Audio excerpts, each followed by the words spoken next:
Greetings, friends, and welcome to Enigma Night Gaming. My name is Liara, and I will be your guide in today's adventure. Today we are playing the Great Ace Attorney Chronicles, and in today's episode, we finally will get to hear the secrets that Dr. Sy desperately wants buried. Or will we? Well, without further ado, let's hop in and find out. Alright, the Waxwork Plot. It all began at the scene when I saw the waxwork and the note tucked inside its jacket.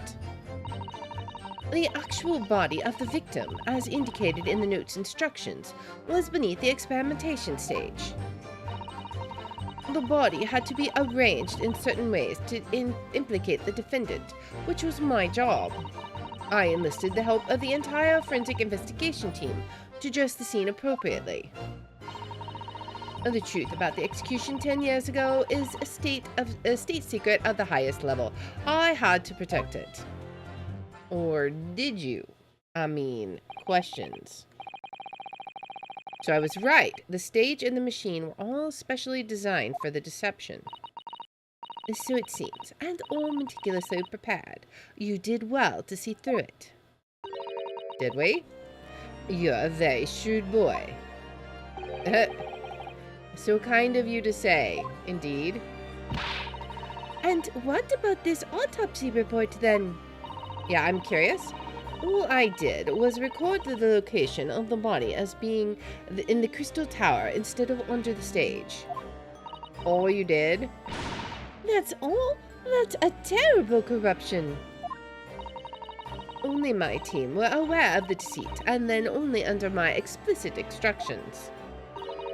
Nobody else at Scotland Yard knew anything about it, I assure you. We must be thankful for small mercies, I suppose. Well, I believe the testimony has clarified everything. There's no particular need for a cross-examination, I would say. Excuse me? No, I disagree. I can't shake the feeling that something's wrong. Exactly, and it's our right to cross-examine? Just look at that expression on Dr. Sy's face. Yeah, that's like a, haha, I've tricked them now. It's the defense's right to cross-examine any witness following testimony. Tisk, what is about you Japanese that makes you all so doggedly persistent? I mean, we just want to follow the law, right? Like, what's so wrong with that? Very well, if you so desire, counsel, proceed with the cross-examination. Yes, we will. Yes, my lord. All right, so here we go. The Waxwork Plot. Here we go. It all began at the scene when I saw the waxwork and the note tucked inside its jacket. Hold it! All right, we'll press you. From what you described before, it sounds like it was anonymous. Do you have any idea who was behind it? There are very few people in the know about what really happened 10 years ago to start with. I mean, that's probably true. But anyway, I'd never heard of this engineer, so no, I had no idea. Yet despite not knowing who was behind the plan, you went along with it?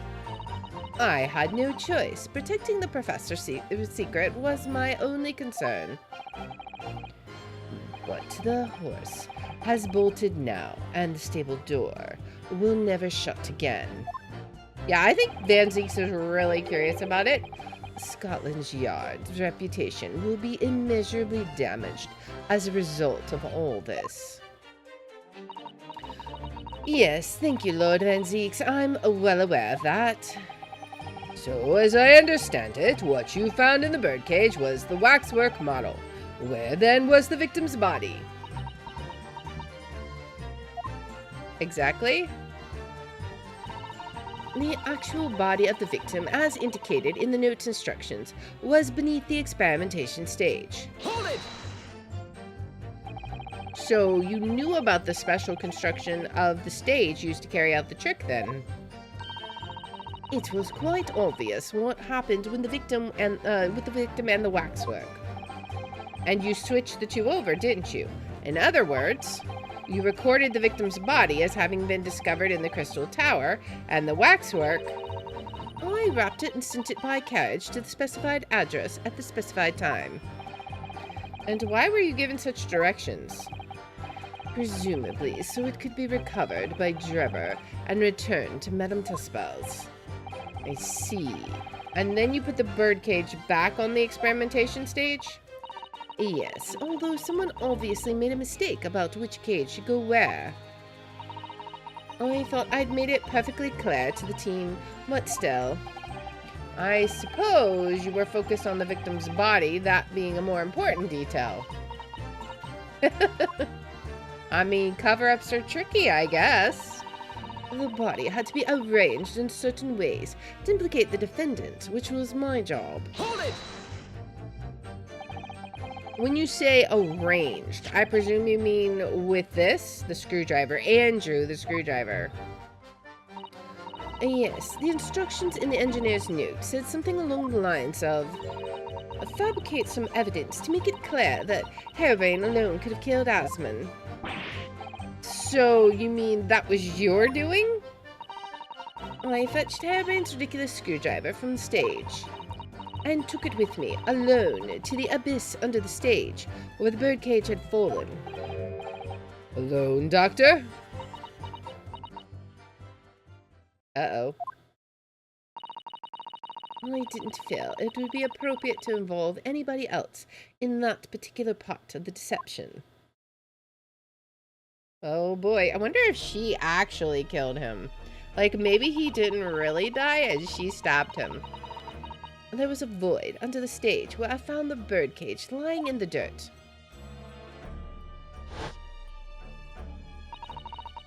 I approached it, leaned down, and slowly opened it up. Then I took the screwdriver in both hands and plunged it into the man's chest. Oh man. And then you noted that in your fake autopsy report as a fictitious cause of death. Exactly. So, the actual cause of death was what?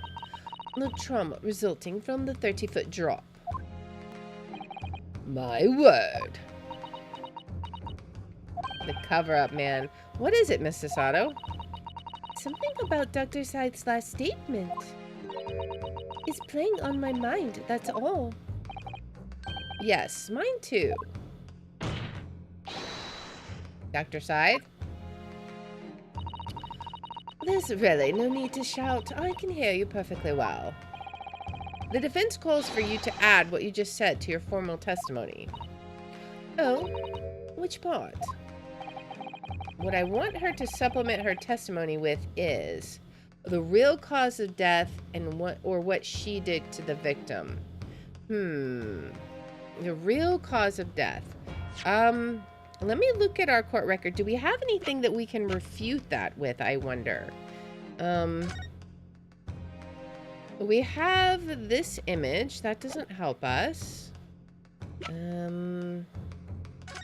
Killer's autopsy report.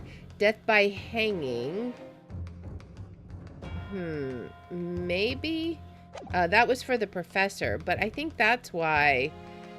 wasn't his neck broken? Like, let me look at the original autopsy report, right? Let me look at this. Time of death. Hemorrhage of a wound to the chest that pierced the heart, inflicted by a sharp instrument. Additional observations. A broken vertebra, most likely resulting from impact after a sudden fall from considerable height. Not sure. I mean, do we have anything about this that is of any... I don't know. Let's try. I think what we need to do is try the real cause of death. Because I really don't know. Both of them are pretty weird. The real cause of death being the fall of 30 feet. That part. Fine, if that's what you want. Just stop yelling, please. The prosecution concurs. I'm not sure if that's the right cause or not. Very well, you will supplement your testimony now, witness. If you wish, my lord. I'm really not sure. The actual cause of death was the neck trauma Asmund suffered from the 30-foot fall. But is that true? Actually, you know what? Was it? Let me look at her original... I want to look at her original statement. Let's look at this again. Something's just not sitting right. Hemorrhage of a wound to the chest that pierced the heart. If he was already dead, would he have really hemorrhaged? You know what? I think that might be it. Okay, we need to press this again and get her to amend her statement to instead show, or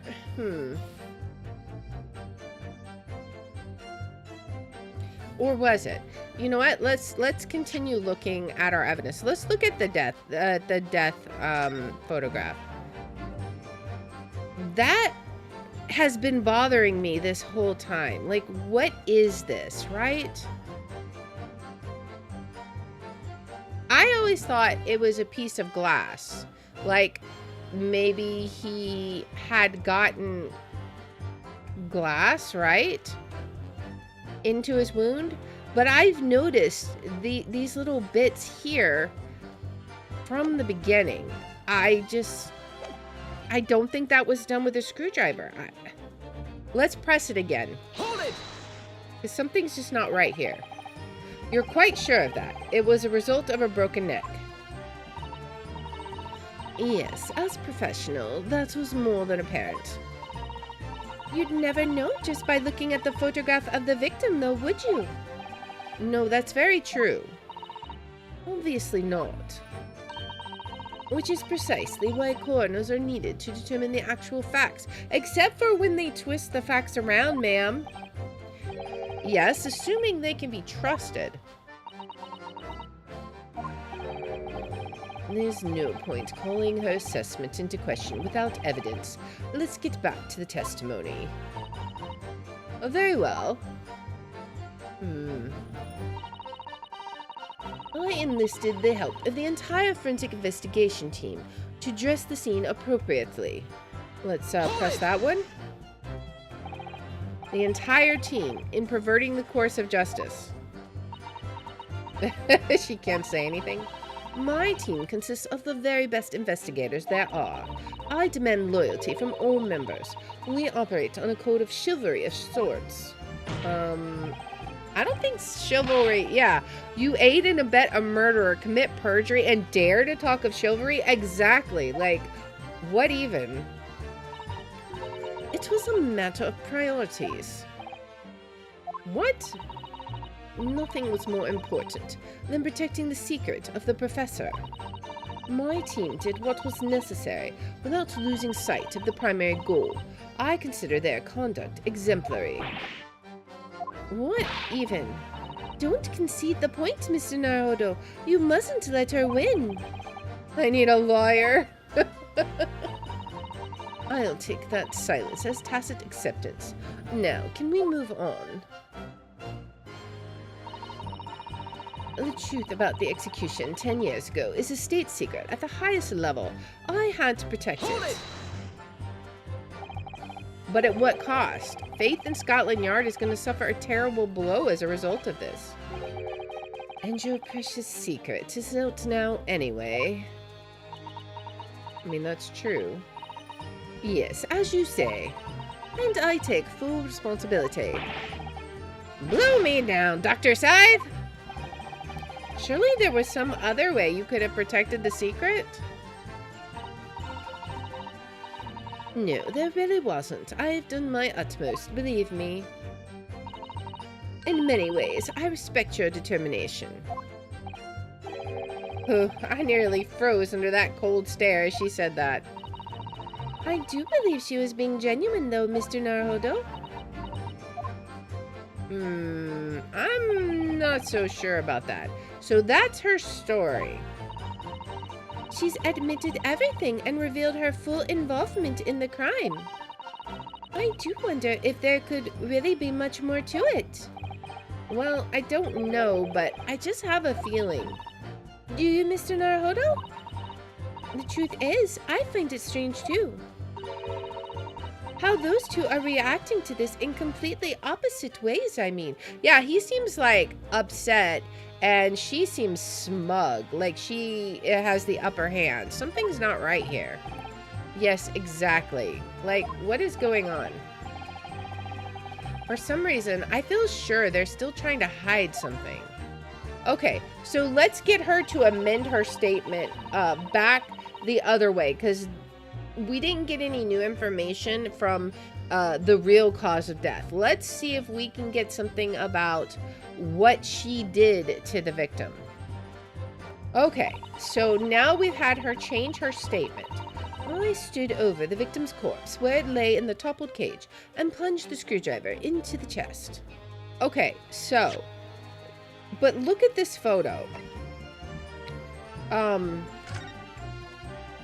If that's true, why are there these two tips in here, right?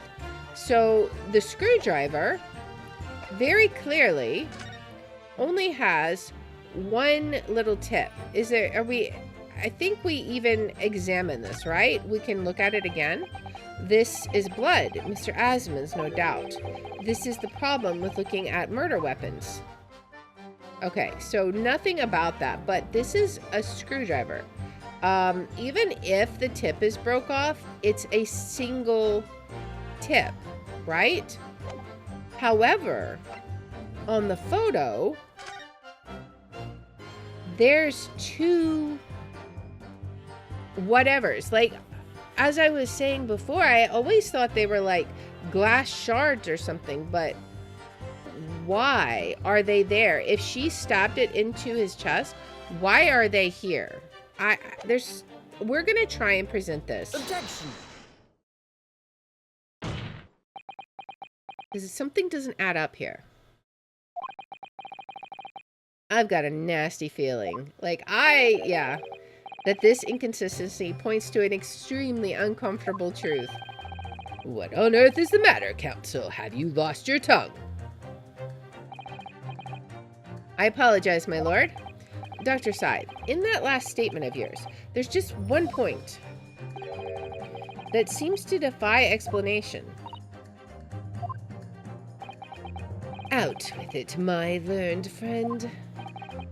There's an obvious inconsistency between your description and this photograph, which shows the victim in the birdcage following the events that led to his death. Objection! The court has already examined that photograph in depth.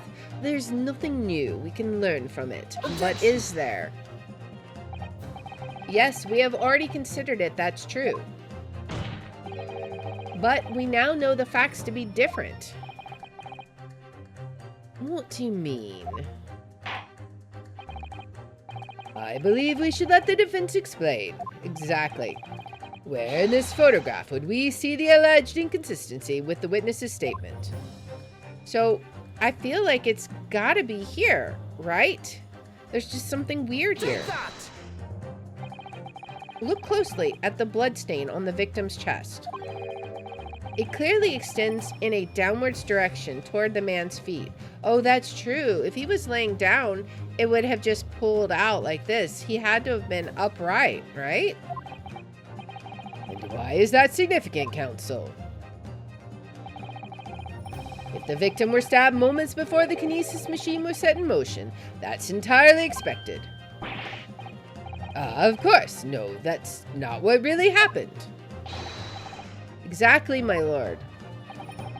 Dr. Syde made it very clear in her testimony just now that the point at which she stole Professor Harebrain's screwdriver and stabbed the victim was after his supposed death.